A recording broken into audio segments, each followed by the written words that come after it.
Hello, everyone. My name is Natalie Wlock, and I'm a member of the Vancouver Lesbian Collective, and we are members of BC Women's Alliance in Canada. I'm joined today with other groups who are part of the Alliance as well. I would like to acknowledge that I'm a settler on the unceded lands of the Musqueam, Squamish, and Tsleil-Waututh nations, who continue to live on these lands. We support their struggle for liberation. I'm joined today by members of Aboriginal Women's Action Network, Asian Women for Equality, and Vancouver Rape Relief and Women's Shelter. Would we each like to introduce ourselves before we begin the presentation? Sarah, would you be able to introduce yourself and where you're joining us from? Sure. Sure. My name is Sarah Ma. I'm representing Asian Women for Equality. We're an organization based in Vancouver, BC, but we have members across Canada. And at the moment, I'm joining you from Switzerland.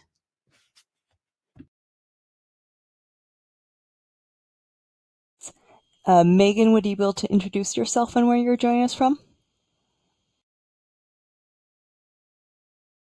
Hello, my name is Megan. I am a volunteer collective member and overnight crisis line worker at Vancouver Rape Relief and Women's Shelter.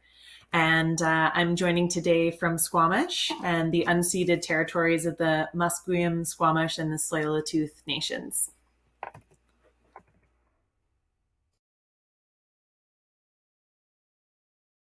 Again. And hopefully will join us soon is Fay Blaney from the Aboriginal Women's Action Network. Let me just 1 second here.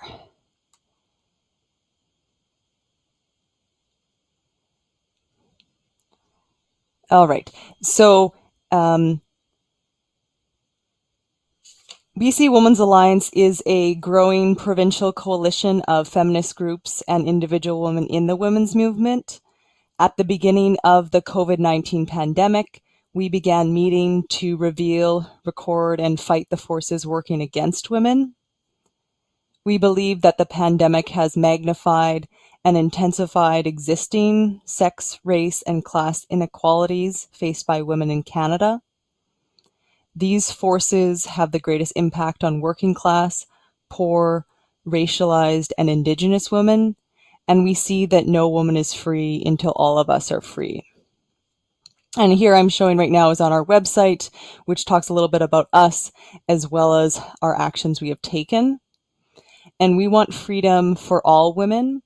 Our society has tolerated environmental destruction, the idea that we don't have enough for the well-being of all, and male violence against women, including incest, rape, wife battering, prostitution, and pornography for too long. A true pandemic recovery must include the eradication of these practices. We decided that a federally delivered guaranteed livable income, or GLI, would be an effective campaign as it addresses many of the inequalities faced by women in Canada. In addition, what we want is for people, say, not only to have the funds to access dental care and medications. So say in Canada at the moment, certain, like say going to your family doctor is included, but other healthcare services like dental, optic care, and pharmacare are not included in the public healthcare system. So that's something that we want as well, and not just part of the healthcare system. Care for the elderly, and detox and long-term recovery programs on demand alongside a guaranteed livable income. I want a world where we're able to pursue work and volunteering that is good for the earth and each other, rather than the destructive and harmful work that many people are forced into doing today. A guaranteed little income would allow us to reject oppressive work and relationships, give us more choice on how we use our time, energy, and skills, and allow more of us to participate in building our communities and fighting for our freedoms. And so for the guaranteed little income, feminist organizations in Canada have been demanding a guaranteed little income for many years. In 2004, in Pictou, Nova Scotia, feminists from across Canada met to discuss, and one outcome of this meeting was a feminist position on guaranteed income, referred to as the PIC2 statement.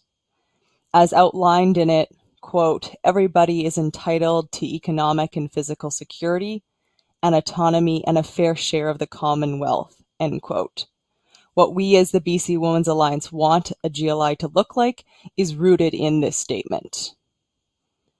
The work feminist organizations and individual women in the women movement have done has influenced the public debate on guaranteed livable basic income in Canada.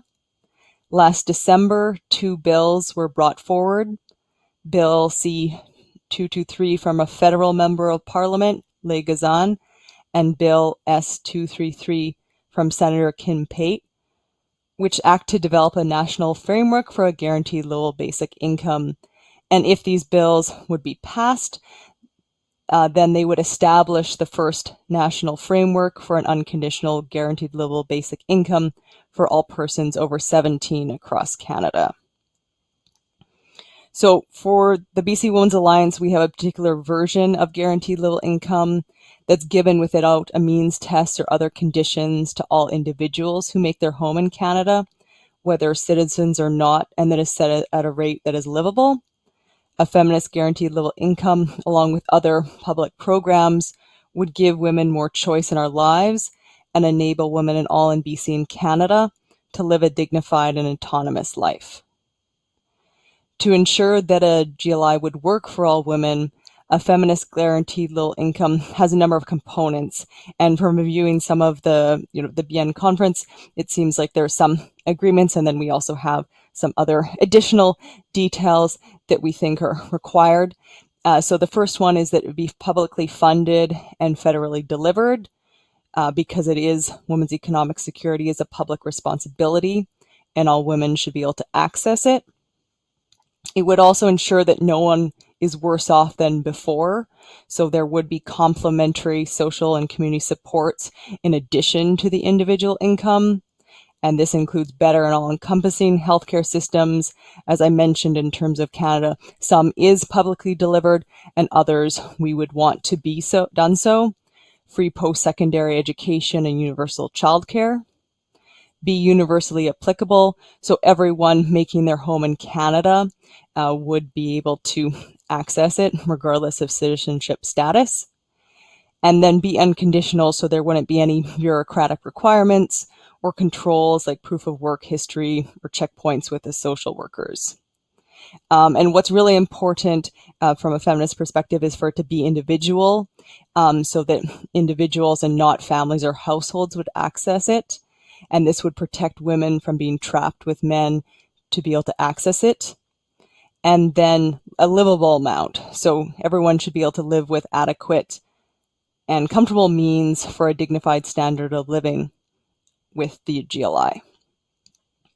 So one way that we have demanded the GLI is through a yearly action on May Day, also known around the world as Workers' Day or Labor Day on May 1st. So for the past 2 years, on May Day, BC Women's Alliance has organized a province-wide dropping of banners stating #Women Demand Guaranteed Livable Income. Though BC is a large region, larger than New South Wales and Australia, the Ukraine or Texas, we have mobilized over 60 women to drop banners and be featured in the local news in 30 locations across the province. Many of these are several hours drive between them and have small populations. So here's some images of this year's demonstrations. So this one here is Mr. PG. It's a mascot for a northern city in the province of Prince George. In the middle, women are standing with a banner outside of a fancy historic hotel in the province's capital, Victoria. Here's a woman in a coastal community, some women holding the banner, an island community, and then many banners on both highway overpasses, pedestrian overpasses, as well as notable spots throughout the different cities and towns in the province of BC. And on the bottom here is also outside of the largest university in the province. In addition to dropping the banners, we asked women to contact their local news about the actions, and we have received coverage in multiple news outlets across the province, including a widely listened to radio show and local papers. Last year, we marked International Basic Income Week with a film screening, 2 podcasts, one with Kathy Weeks and another with Tony Picard, available on our website, and joined a rally for basic income in our province's capital. And this year, we also released another podcast featuring Evelyn Forget and Hannah Odzar, who's have a great book about the concept of guaranteed low income and the COVID-19 pandemic. So now I'll move on to why, as the Lesbian collective, we advocate for a guaranteed low income. And there's a few reasons. The first one being is that we don't have access to a man's income in the household. So overall, our society assumes that women will benefit from male income by being in relationships with men or by living with them. This is rooted in the fact that women's wages were historically considered pin money, meaning that women's wages were not intended to cover living costs, but rather be a trivial amount of pocket money for clothing and other personal expenses. As lesbians, we don't have access to a man's income. Women are still paid less than men on average, and female-dominated professions are generally lower paying. As lesbians and also as single women, we don't have a man contributing his higher income to our household costs or topping up our incomes. A feminist guaranteed little income, which is given to individuals at an amount which is enough to cover living expenses, would provide us with the economic security we can't achieve through work or family, giving us more choice about who we live with and making it more possible to live a lesbian life. The other reason is that we don't want to be subject to sexual harassment and discrimination at work like other women. Women continue to face discrimination and violence at the workplace, including sexual harassment and assault.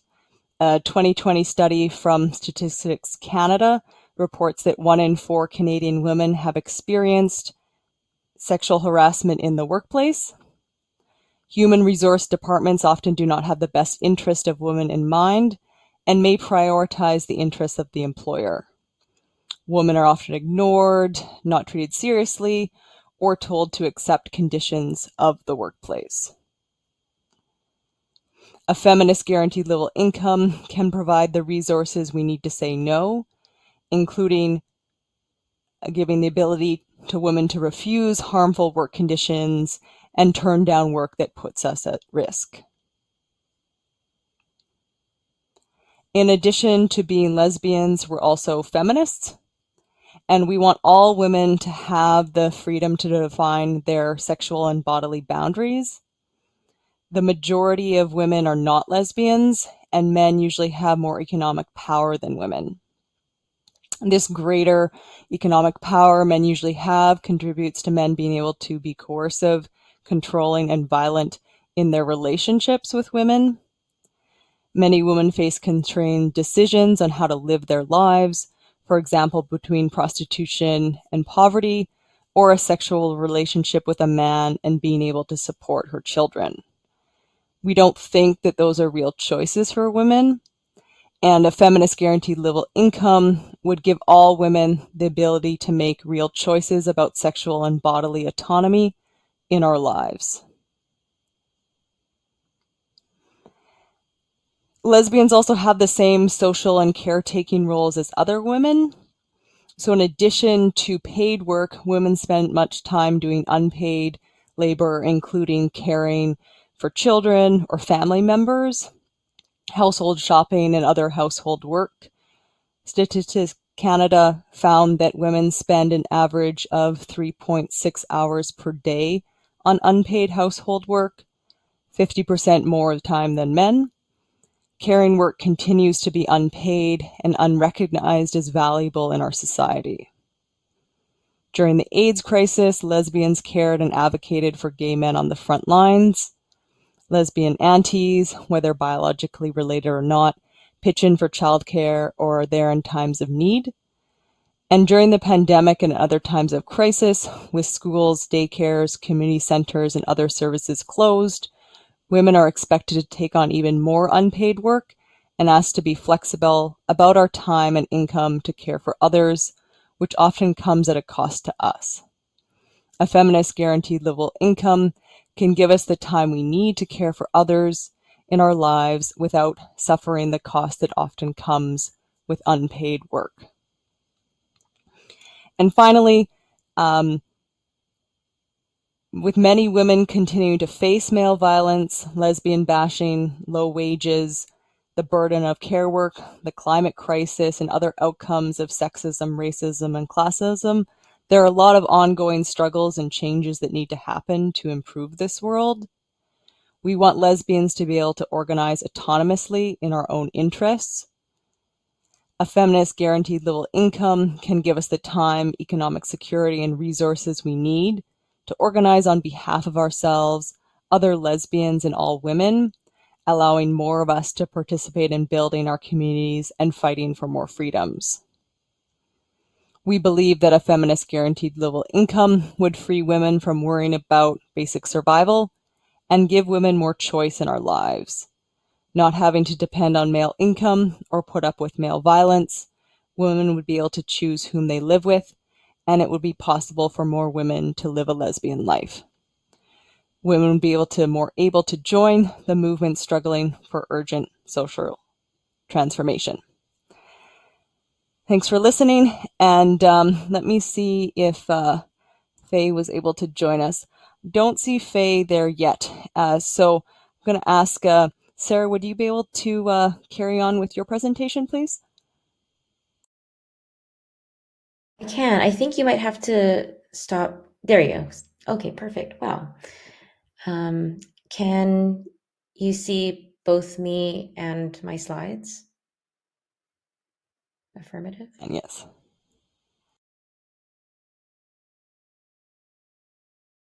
Great. So I'm here. I'm representing Asian Women for Equality. We're a Canadian Asian feminist group based in Vancouver. Members of our group, the BC Women's Alliance, and this panel have the frontline experience to know that promoting equality, but also sexual equality and racial equality has to address women's poverty in some way. And we've held the position for a long time that Canada has an obligation to offer us viable pathways towards economic security, so that male violence and inequality isn't something that we have to accept or endure. So we've spoken in support of guaranteed livable income or basic income as an important element of achieving women's economic security for many years. But we first started beginning to engage with basic income advocates in 2014 at the International BN Congress in Montreal. And it was a great experience for us, but at the time and as we went along, we saw that there were key voices that were underrepresented or simply missing from the conversation. And over the years, that has improved, but we still see some underrepresentation. And of course, it's reflective of a more general pattern that women and women of color are often left out of democratic processes. And so historically, we've been excluded from social policy. Our work often goes unacknowledged, as Natalie had talked about. Our labor and our bodies are used to drive economic development. We're either underpaid or we're often unpaid. We're often responsible for care work, for the child care, for childbearing. And it's the women of color and migrant women who are often engaged in low wage and often exploitative jobs, or often just simply exploited, as is the case for sex trafficking and prostitution. And even though we make up this overwhelming proportion of the poor, still we are often underrepresented when it comes to the policy discussion around how we address our own poverty. So since basic income is often justified in part based on its potential to benefit us, we want our place at the policy table. And we believe it's crucial that women, racialized and working class perspectives have a central position in those discussions around how we solve poverty. And that we have a say in how such a program might look and be implemented in a way that actually serves the people that we're saying the program is meant to serve. And so here we saw an opportunity to diversify perspectives on basic income as well as broaden the support base for such a policy. So we started in 2017 to begin hosting a series of public discussion panels to create and grow dialogue in support of a guaranteed livable income. Our goal was to create a feminist platform for discussions about guaranteed livable income and to bridge frontline organizations, grassroots activists, and academia together from different fields. And we wanted to build alliances and shared theory with each other. So these were annual panels. They were hosted in these four here were hosted in Canada, but we also hosted some abroad. One of the panels that you see, one of the panels of the posters that you see from here was hosted online. And so over the last 5 years of doing this, we've had 300 attendees, and we've connected with over 20 activists, individuals, and organizations. And our guests have included grassroots organizations led by women, Indigenous women, women of color, immigrant women, environmental justice and sustainability activists, as well as researchers, advocates, and politicians whose focus has been on poverty and basic income policy. And of course, we are a member of the BC Women's Alliance. And here's sort of a picture of one of our events that the first event actually that we held in 2017 in Montreal, where we hosted basic income scholar Evelyn Forget and Senator Kim Pate, both of whom are very vocal on guaranteed livable income. So what I'd like to offer for this session are some learnings, some key things that we did to make these events that would support and organize those voices that we judged to have been underrepresented, as well as educate and bring new perspectives to anyone supportive or interested in guaranteed livable income. The first thing that we did was resist talking about only guaranteed livable income without talking about the relationship between sex, race, and class. So we resisted having a conversation that only talked about the promise of basic income void of any context. It's never just about the money, and we know that. Basic income advocates always say that this policy, it's not a silver bullet. And so we actually need to understand how guaranteed livable income might advance or even hinder social justice. And we need to understand the policy in the context of other social changes that need to happen. For example, an end to racist immigration policies, an end to sexist violence in the home, in the workplace, on the street, justice for Indigenous women and girls, and efforts towards decolonization. Guaranteed livable income, it's just one of our major campaigns to address women's inequality. There's a bigger picture here, and guaranteed livable income is an important proposal to alleviate women's poverty, but it's just a piece, a means to what we hope is a more just, human and healthy society. And by talking about basic income in the context of these wider issues that affect women and women of color, it has also allowed us to make connections and alliances between movements and between women's groups. So the second thing that we did was to privilege the voices of feminists and women of color. We know we're going to need broad-based support for basic income, and that broad-based leadership we need has to include feminist leadership. So feminists, as Natalie talked about, have been talking about and advancing ideas about basic income for a long time. From the seminal 2004 pieces, Why Women Would Gain from a Guaranteed Livable Income by Cindy Laurendale, and the PIC2 statement from Lee Lakeman, Angela Miles, and Linda Christensen-Ruffman. And those were the kind of starting places that put in motion an agenda, a women's agenda to achieve dignified, adequate income that would be unconditionally guaranteed for everyone. And also underlined women's expectation that we would get our rightful share of the wealth that we helped create.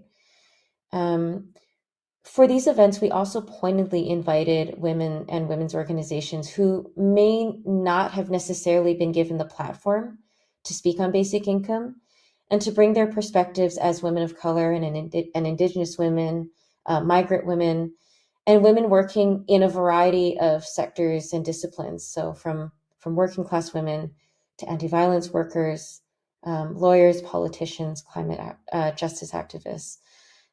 So we sort of, our goal was to bring all of those to the table and really to give women and feminists a platform to talk about guaranteed livable income and advance our analysis about that. And of course, I think it's crucial.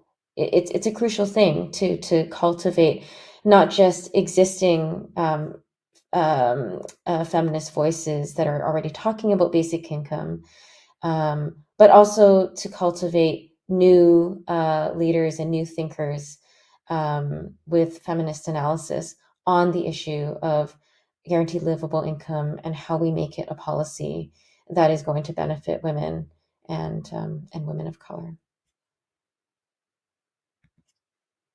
And so the third thing and the last thing that I'll talk about is that we put a lot of effort into choosing our experts, our women experts well, but one of the main objectives that we had was to also foster discussion and learning, no matter where people were at in their understanding of basic income. There were great insights from all of our speakers, but there were also insights that we got from people that wouldn't ever normally be asked about basic income or had never heard of guaranteed livable income until they came to our event. And so what we did was we structured our events to allow the audience to participate, to ask questions from the floor, to submit questions in writing. But in particular, we had community respondents. These were representatives of organizations and groups who perhaps would have been in the process of deciding what they thought about guaranteed livable income or wanted to learn more about the policy, who would have had a stake in it. So, for example, an immigrant women's group or a climate justice group that may have some general support for basic income, but we're trying to develop a position around it. And we would put these groups in the position of being community respondents that would have direct conversation with members of the panel as a way to begin that discussion with them, as a way to begin that communication with them in sort of a within the context of a public event. And this was a really fruitful format. And we found that we had stuck to that ever since because it was so successful. Other things that we did was that we ensured that our events were as accessible as possible. So we would often stream our events. All of our in-person venues were wheelchair accessible. And we also made sure that we had the budget for French English interpretation for our in-person events in Canada, given Canada is a bilingual country. So we've seen growing support for basic income in light of a global pandemic. that has exposed the weaknesses of the current economic system. We've had people exposed to serious health risk from COVID-19. It's threatened many of our livelihoods. It's rendered those in long-term care homes, frontline jobs, healthcare professions, and in caretaking roles disproportionately vulnerable. And many of those people are women and women of color. And so we continue to think about what guaranteed livable income means when we live under capitalism and what it means when we're having to oppose increased privatization and individualist attitudes and policies that are blaming women for their own poverty. We're also in this time when, as a society, we really desperately need to confront the racism that has been a key part of police brutality and incarceration of people of color, the violence that has been central to, for example, anti-Asian racism, and the poverty that is central to the disproportionate criminalization of people of color, including women of color. And so we feel that more than ever that the influence and leadership and endorsement of affected groups, such as women of color and women, is vital if what we want is a guaranteed livable income policy that is fair and effective and promotes equality. And so we're really looking forward to continuing to work as feminists alongside other feminist groups and organizations towards that goal of achieving guaranteed livable income in Canada and elsewhere. So thanks very much, and I'll pass it on to the next speaker. I think that's going to be Megan.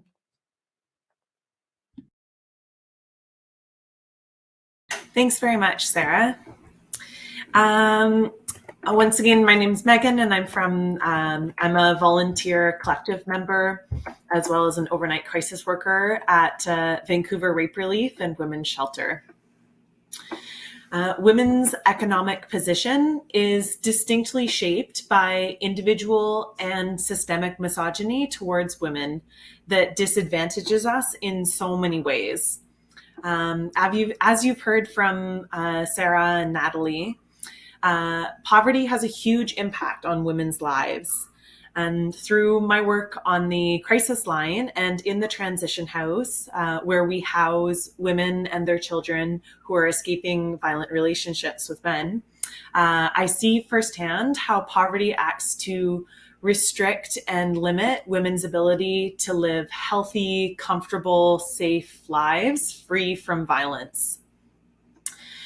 In 2021, the Collective of Vancouver Rape Relief gathered ex-residents who had lived in our house, as well as callers from our crisis line, and gathered them together in a consultation process to create recommendations for ending male violence against women.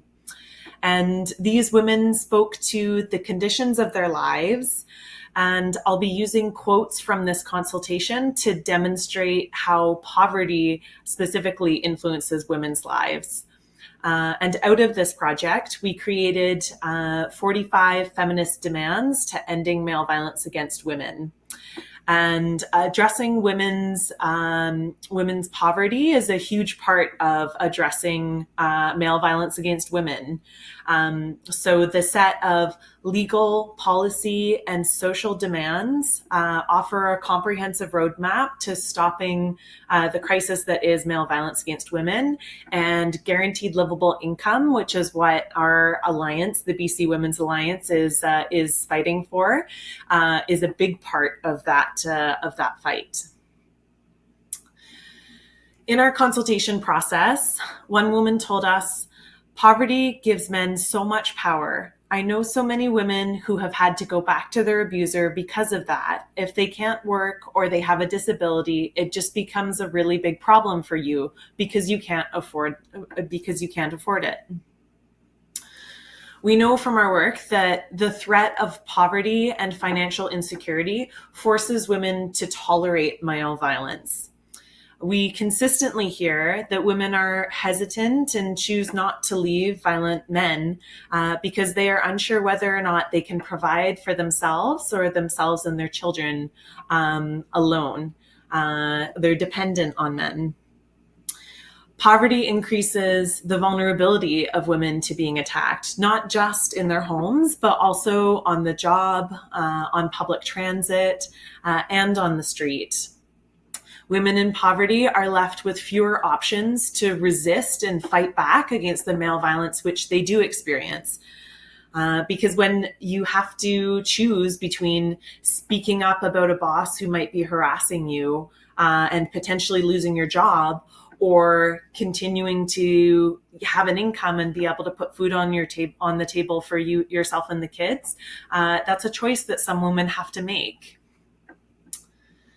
Women in poverty are also forced to choose which basic necessity is met, whether that's food, housing, clothing, or medications and health. One woman said to us in the process, when you are on welfare, after you buy groceries, there's basically nothing left. You have to survive and not really be able to live. It's just survival. Part of Guaranteed Livable income is not just providing the basics for survival, but providing enough so that women have discretionary spending money to allow them to participate more fully in their communities. Women we work with tell us that they enter into prostitution as a last resort to put food on the table and keep a roof over their head. Women's impoverishment is exploited by men to gain sexual access to women who would otherwise not have sex with them. And so we know that prostitution stems from men feeling entitled to women's bodies and having the economic advantage while women are at the economic disadvantage. And so this imbalance is exploited. The unpaid labor done by women, including homemaking, raising children, caring for elderly, is work that is often unpaid and not recognized or valued enough in our society. The cost of childcare often leads women to leave their jobs to care for their children, making them even more dependent on men for state support. As Natalie had pointed out, the pandemic has exacerbated pre-existing inequalities of race, class, and sex.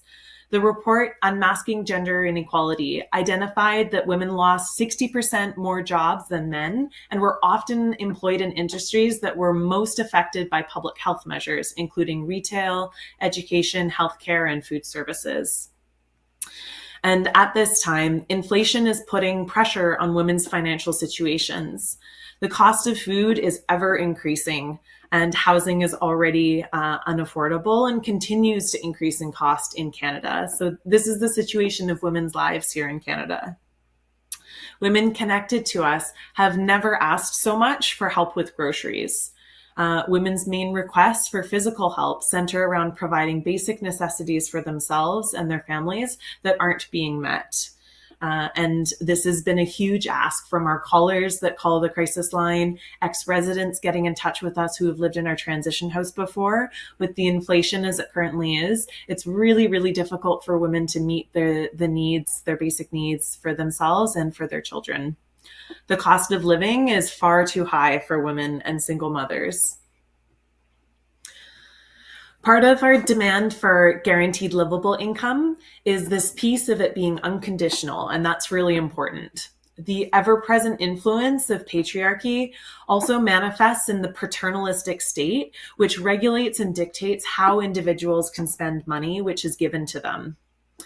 Guaranteed livable income should be unconditional without a test, a job search requirement, limitations on expenditures, and other conditions. Women already have enough hoops to jump through. We were happy to see earlier in the year that the Committee for the Status of Women in Canada accepted our submission and call for guaranteed livable income, that violence against women is a direct result of the social construction of masculinity that manifests in men's entitlement and control over women's bodies. Women are in desperate need of unconditional income that will meet their basic needs for nutritious food, safe and stable housing, transportation for freedom of movement, and discretionary spending. Economic importance is so key to women's equality and women's liberation, and guaranteed livable income is a really concrete way that we can increase women's dignity and control over their own lives. And that's why, as a women's shelter, as an anti-violence organization, we campaign for guaranteed livable income as one part of women's route to liberation. So we did have one more speaker today, and I'm not sure if Fay has been able to make it onto the platform. I don't think so. I know that we can accept questions. I don't see any questions in there yet. So we might be ending this session a bit earlier today. So if you have any questions after our presentations, please feel free to show them in there. But I think that Fay is not able to join us today, unfortunately.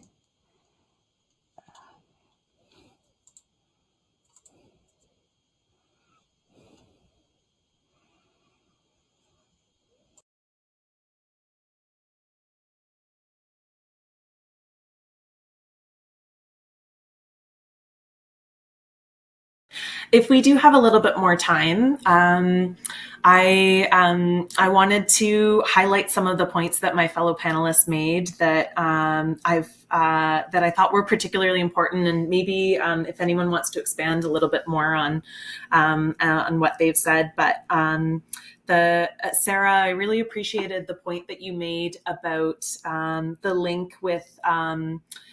You talked about incarceration as well in your talk, and the link with racism and poverty and incarceration, and the link that those three items have, and when you highlighted that it's really important when we're talking about guaranteed livable income and these different models, what it looks like to have people at the table that are going to be most affected by these policies, and how and you spoke a little bit to how you try and do that in who you host in the panels that you've been running, as well as who you try and engage in conversation. Did you have anything more you wanted to say about that? I thought that was those were really important points about those different intersections. No, thanks so much, Megan. I appreciate the I appreciate the comment. I think it's those insights that you can really only that you only as a woman as an Asian women group, that where we have members that are facing those kinds of challenges, but it's also, you can only get those insights if you invite those groups of women to the table. So that's actually those are some of the aspects that we learned from Strength and Sisterhood, and a women's group that is focused on helping incarcerated women in Canada. And this was part of our online event. That's where we were specifically looking at the intersection between poverty and sex and race, and that was just some of the one of the major themes that came out, especially because at the time as well, I think it was fairly close to to Black Lives Matters, and so we've been and also as well, I believe Black Lives Matters also has a position on basic income. So it gave us a good opportunity to kind of advance some of that discussion and get people talking about basic income as potentially being part of an equality promoting strategy. I think one of the values as well, though, of having feminists talk about basic income is that, I think feminists in particular are organizations that are well positioned to be talking across movements. For example, I think the fact that we have, a lesbian women's group, a frontline anti-violence women's group, and an Asian women's group coming together to talk about basic income, I think that's it's important, and it's important to share that analysis between each other. I hadn't, Natalie, in your presentation, I hadn't thought so clearly about the overlap between the caring roles of women and the specific caring roles that lesbian women have had historically. Um, Maybe you can say a little bit more about sort of, what your analysis is from the perspective of the Lesbian Women's Collective on that kind of the rightful share of the wealth part. I just kind of want to hear you say more about that. Sarah, for expanding on the incarceration and how you included on your panels, because I know that it was very thoughtful in terms of the manner that you approached that. So I appreciate answering more in full about that one there. And so, yeah, I guess in terms of the share of the wealth, so I mentioned in the presentation about how women overall spend a lot of time on unpaid, and Megan did speak to that too, in terms of the unpaid work that women do that is largely unrecognized by the society. And the other day I was also reading the book Braiding Sweetgrass, and she was also talking about ecosystem services. So say some things, even like natural resources, which we may measure in our economy, say like if we're talking about a maple tree, lumber or maple sap, but there's other aspects that the maple trees provide, say shade to the houses in her town, so that it's not necessary for anyone to have an air conditioner in the summer, which is better for the environment and also less strain in terms of energy usage, as well as say for the school shade. So I thought that was also an interesting way to consider. I hadn't thought of that in terms of like women's, say, doing childcare or housework, and for lesbian women, because some of us, have our own children or families, but other times we help out those, our friends, in terms of if they have children, and so we take on some of that care work there too, and so lots of that is not sort of recognized and invaluable, and so that goes back to like we're still contributing to our society, but it's not seen as such. It's not given a value to it in that sense as well. I don't know, Megan, if you wanted to add on to that, from the women in the, you work with on the transition house and the crisis line, in terms of the work that they do too. Sure. I can talk a little bit to, for sure, women that we work with. So often that balance, and that, like going back to childcare again, for single mothers, to be able to participate fully in the community or in a workforce, and still have enough income while providing childcare, is such a challenging role for the women that we work with. It's a really complex situation to be able to have enough money and be able to do childcare and somehow have an income. And I am less familiar with what it's like around the world, but specifically in Canada here, income assistance is such a small amount. You can't possibly live off of the amount that is given for income assistance, and it doesn't even really cover even just rent, let alone all of the other basic necessities that you need, particularly in urban centers like Vancouver. And so even what that income needed to meet basic necessities looks different wherever you are in Canada. It can look totally different. I lived for a number of years in New Brunswick, and the cost of living in rural New Brunswick versus the cost of living in Vancouver is so drastically different.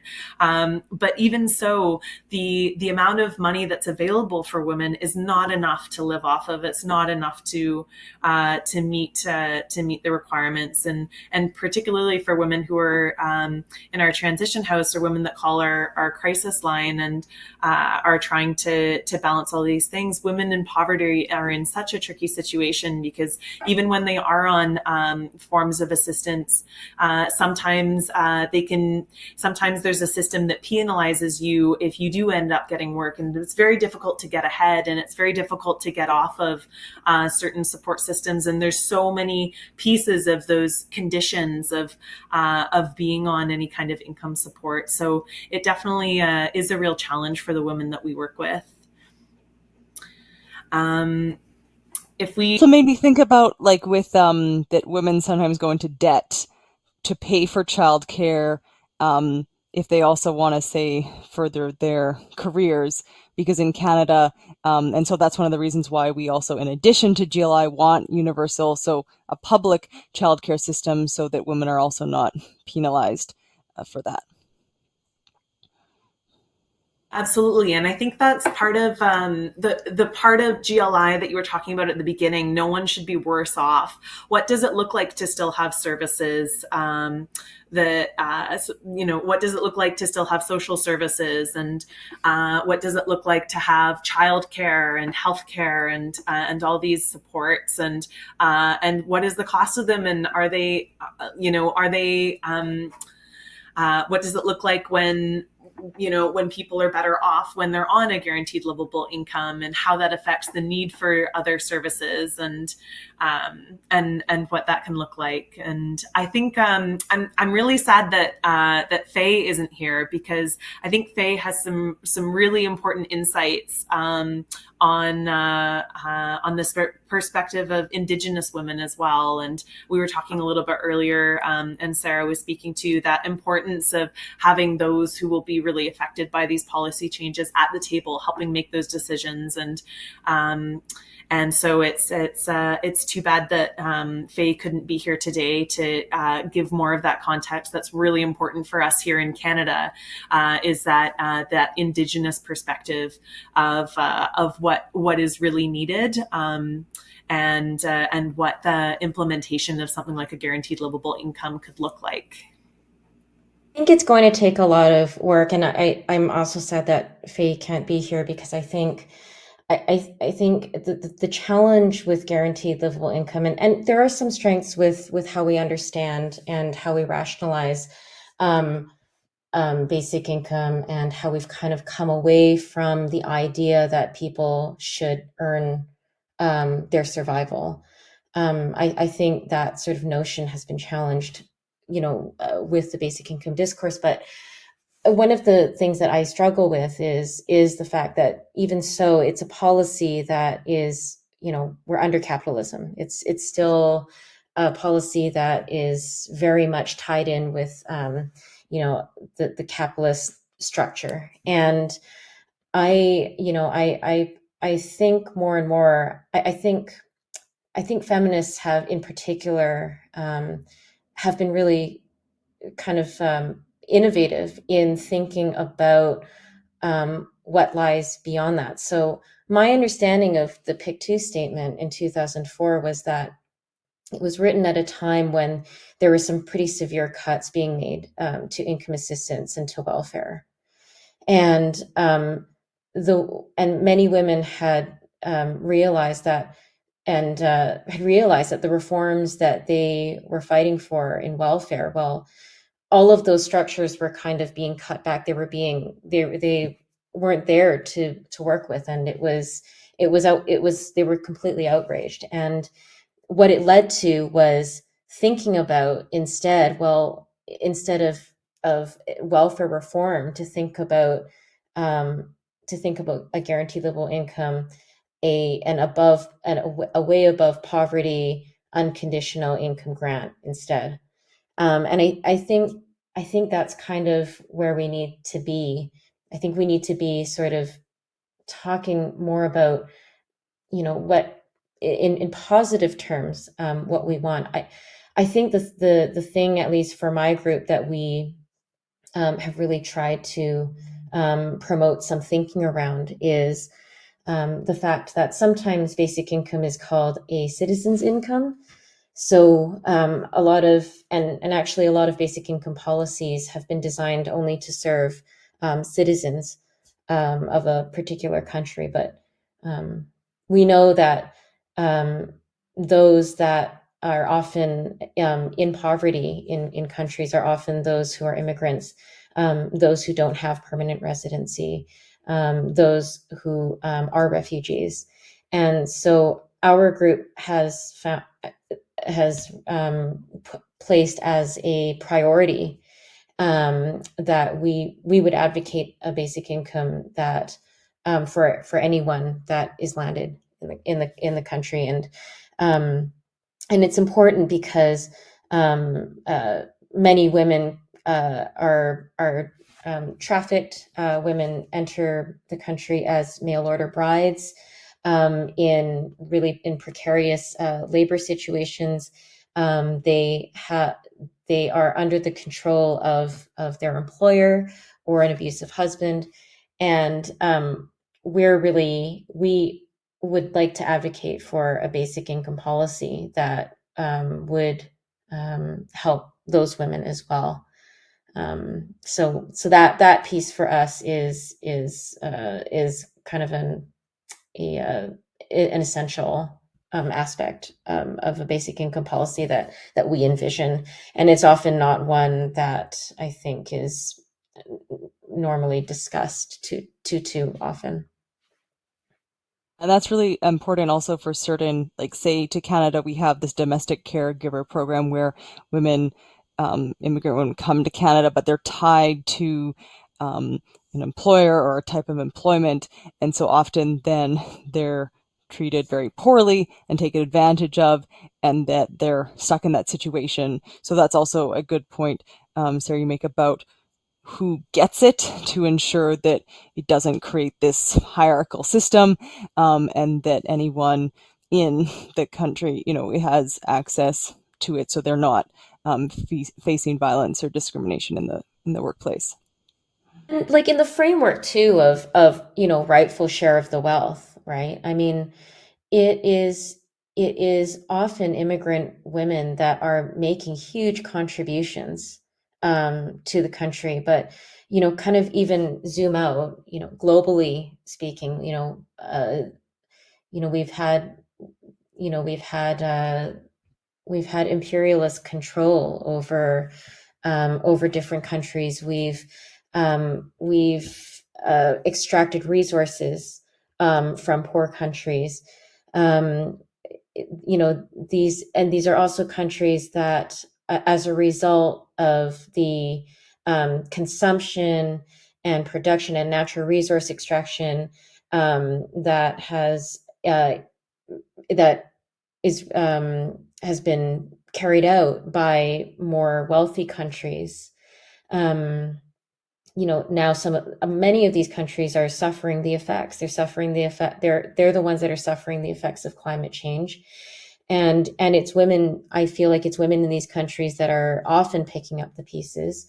We also have, the global poverty has also resulted in mass migration, in upticks in trafficking. And I think it would it's only just that we would offer a guaranteed livable income to the women who get here that really need it.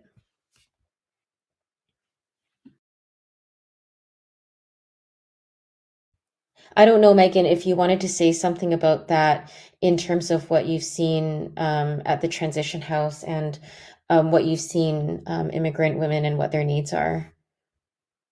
Yeah, thanks, Sarah.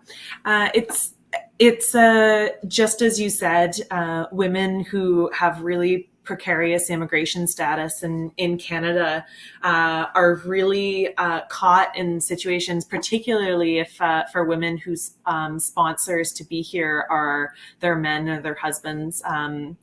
Uh, before women's immigration applications are fully processed, men can revoke their sponsorship at any time, which creates a really difficult situation for women who are in violent relationships. And as well, we know that women in our house that are new immigrants are have even more of a challenge to find income and to have the financial instability of new immigrants is really elevated, and so often when women are trying to transition into independent lives. If they sometimes they're not entitled to work in Canada, and what does it look like if they do have children and they are needing to do the childcare?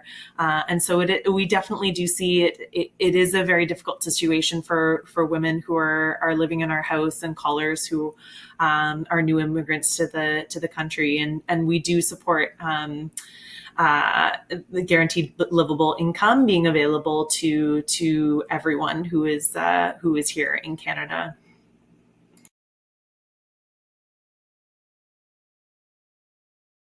I think also something that's useful that we've touched on is this, what I mentioned briefly, but this concept of that we're sold by our society that there's not like enough to go around and only certain things are, seen as valuable, and then other work and resources are not seen in that system. And also, a lot of the harms which some industries are causing the earth at the moment is also an important part of the when we're talking about what it looks like in this holistic way, where it's not just GLI but the supporting programs, and also what we're fighting for in terms of more sustainable a world and in industries there. I mean, I think it's I totally agree. I mean, I think basic income could touch, as we know, it can touch on a lot of these different issues. I think I really want to kind of come back to this, not a silver bullet idea, because all three of us, we know that it's just not like basic income. And actually, I think probably most basic income advocates would agree that basic income does not change power relations, but it does allow women of color, the poor, to say no to some things, right? Kind of exactly as Megan was talking about in the case of violence against women. Like, it allows you to say, it gives at least women more power to say no to a husband.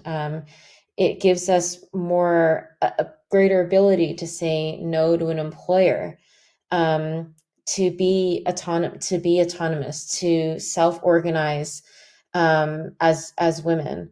I think resources, anything that gives those that are the most vulnerable resources to self-organize. I think that's something that we don't talk about enough. Because thinking of all of us here, we're all doing this as our activism outside of other work that we may need to do to make money. to pay for things that we need in our lives. And so I think that's also useful too, because then it would allow more to participate in building what they need, hypothetically, because then we have, the more time and energy to be able to participate too. I think that's really key with volunteering as well, and that part about GLI not just being the basic necessities, but discretionary spending to be able to participate more fully. And I think like going back to the BC Women's Alliance May Day action, all of the women doing that action, all of that activism is happening. All of that is on a volunteer basis, out of a a personal interest basis, and the mobilization that can generate, even at just being 60 women, but having so many banners up around the province of British Columbia, reaching so many, big cities and little towns, seeing it on the causeway as you're driving over the Lions Gate Bridge, or seeing it on an overpass in Squamish, or in front of, the UBC sign. It catches eye and it draws people's attention. And then the podcasts and the news attention that it gets, the conversations on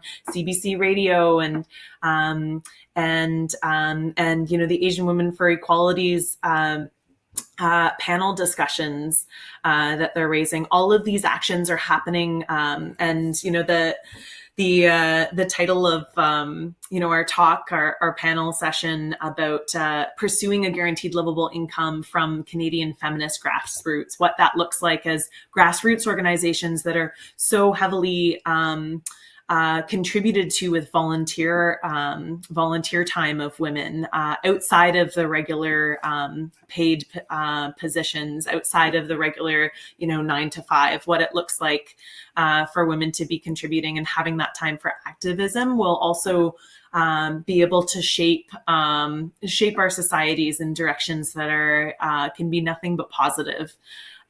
So I think, that point about what is that work outside, and what does more participation in society look like? What does what do those contributions look like, and how do we value those contributions in all forms?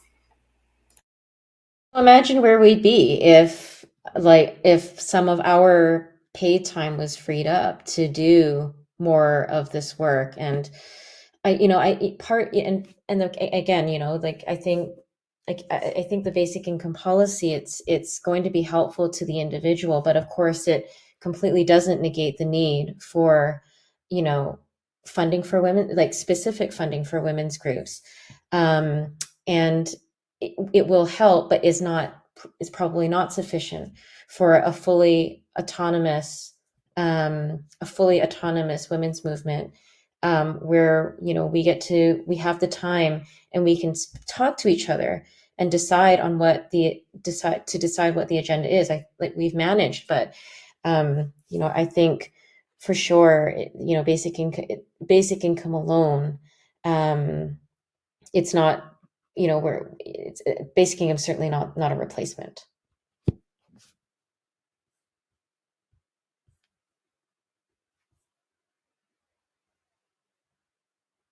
I think in terms of, I don't know, maybe maybe we'd want to talk a little bit more about that aspect of the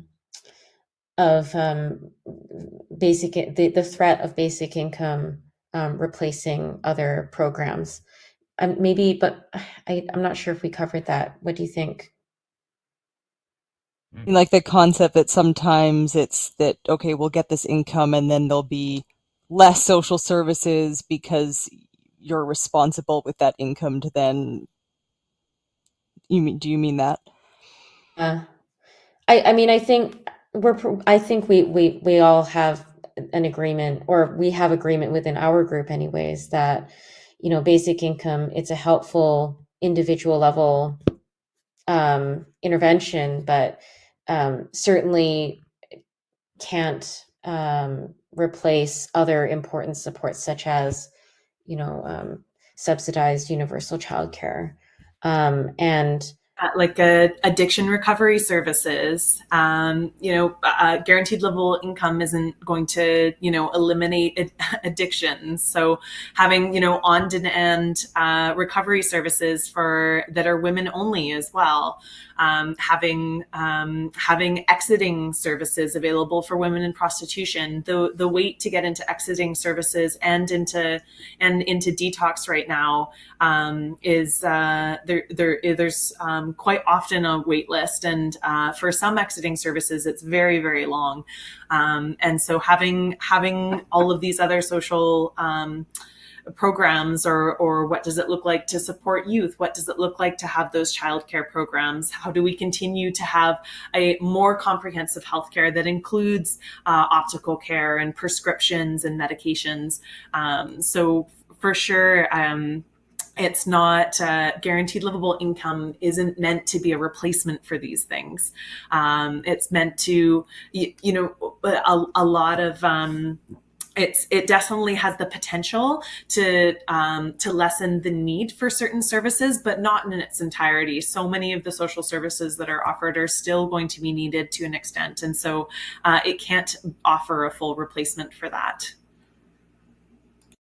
So thinking something you mentioned, Megan, was also, in terms of choices, is also like the access to food and food security.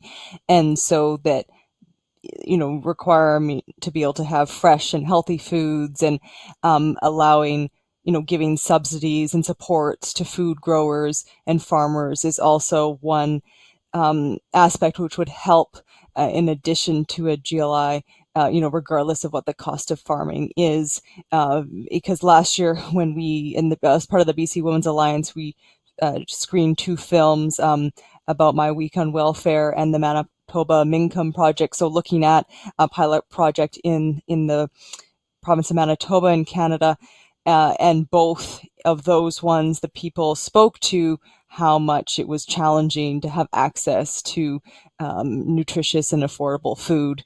And I know that's also an issue in terms of who's farming it and what that looks like, to also ensure that they're able to make a livelihood off of that.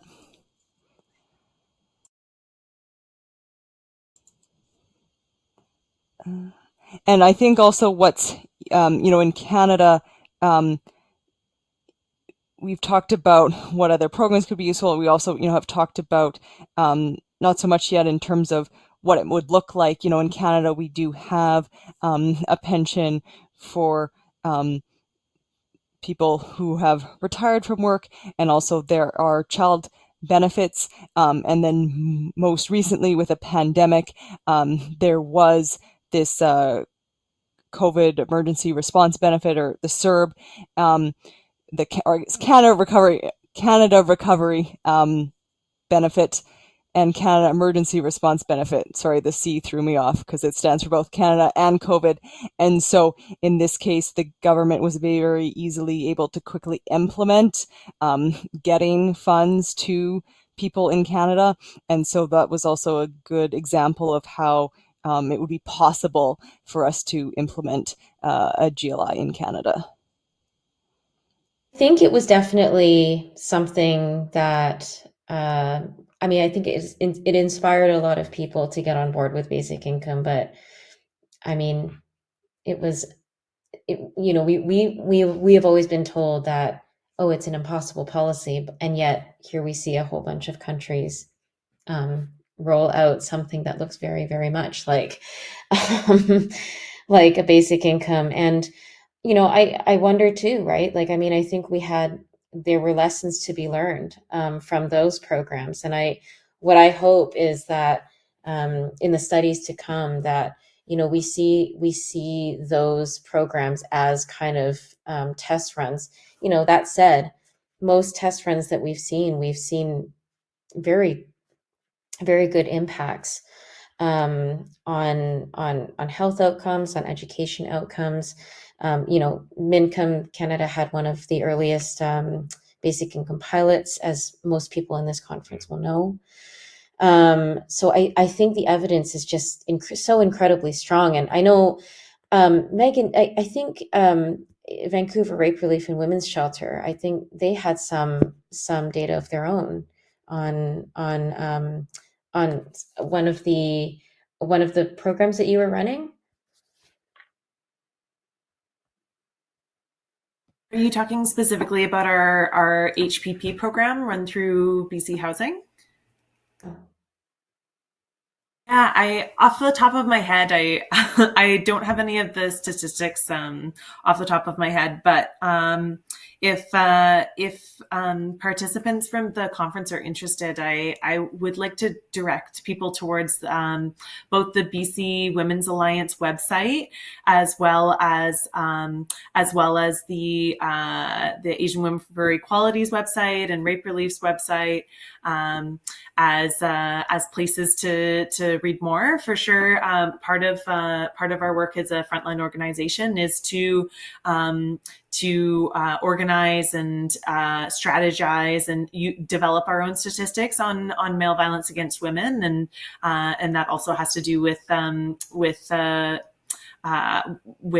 women in poverty, and we do run we do participate in some of the provincially offered programs, such as the homelessness prevention program, and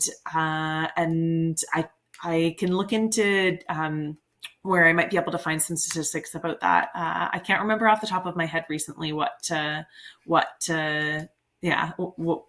been generated recently. I believe though that you had also had you had also provided aid that was COVID related. Oh, yes. Okay.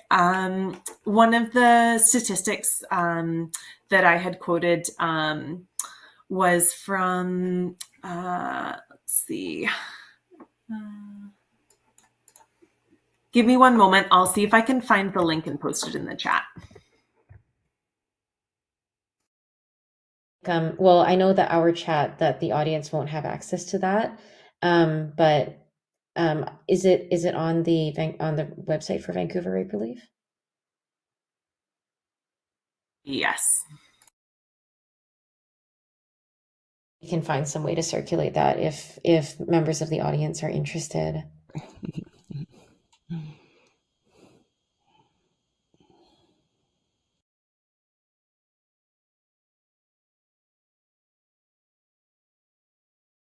Another aspect I was thinking about is that a few years ago, before the pandemic, is that the Lesbian Collective, some of our members, we participated in poverty consultations that were put on by the province of BC.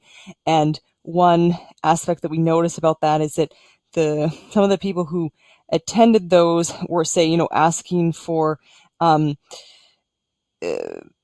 housing, or better access to food or such, or a more livable welfare rate, but it was hard to conceptualize that we can ask for something as like the GLI, like Guaranteed Liveable Income, was too big for something that they thought they could ask for themselves as people who were living in poverty. And so I think that's important to consider, and also important when, say, having panels about it, about based on someone's life experience, that it was hard for them to conceptualize that this would be something that they could ask for and would address all of the different components of the living necessities in their lives. Totally think that that's something that the that the kind of advocates and scholarship around basic income has done a really good job of, in terms of this concept of deserving, right? Like I think the shift in our thinking around earning to survive versus deserving to survive has been really helpful. And in a lot of ways, I think, especially the pieces that we had mentioned from 2004, but also, some of the discussions and the pieces that came after that, I think feminists have really advanced that kind of thinking. of, what is it that we need, but what is it that we ought to be entitled to. I think it's important to continue to develop that justification, and probably it would allow people, because I think the default is that we're not deserving, and that everything's scarce. Somehow everything's scarce for the people that don't have everything, but not so scarce for the people that have a lot of things. But anyway, um, I think if we sort of shifted towards a culture of like, no, like people deserve to survive and shouldn't have to be exploited for that. I think that would probably, lead to growing support for it as a policy in the real world, in the practical world.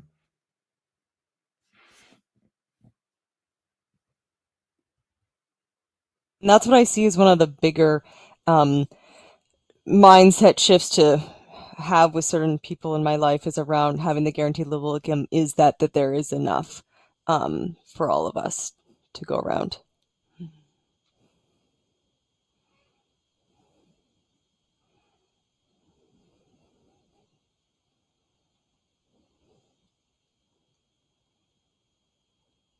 I don't know if there's anything else to discuss or if we wanted to wrap up. We have a few minutes left in the session.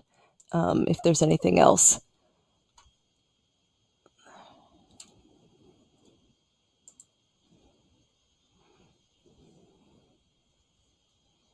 Natalie and Sarah, thank you very much for all the points that you brought today. I really appreciated getting to be on a panel with you, and look forward to continuing to work with you as part of the BC Women's Alliance. Just like to thank I'd like to thank Natalie and Megan for their ongoing work with their organizations, and our collaborations together. It's we've been working as the BC Women's Alliance now for the last couple of years, and I think working in coalition like this with our different levels of experience, our involvement with policy, and with policy making, and with the frontline work, I think has been really, really helpful. And for those listening, if you want to get involved, or if you're a women's organization that wants to get involved, please reach out to us. We're very available, and always happy to speak. And of course, thanks also to Michael Alf behind the scenes for supporting this panel. Thanks, everyone. And I do appreciate Sarah and Megan, the different work that you're both involved in, offering all the different perspectives to the discussion. Made it really valuable. And thank you, everyone who attended.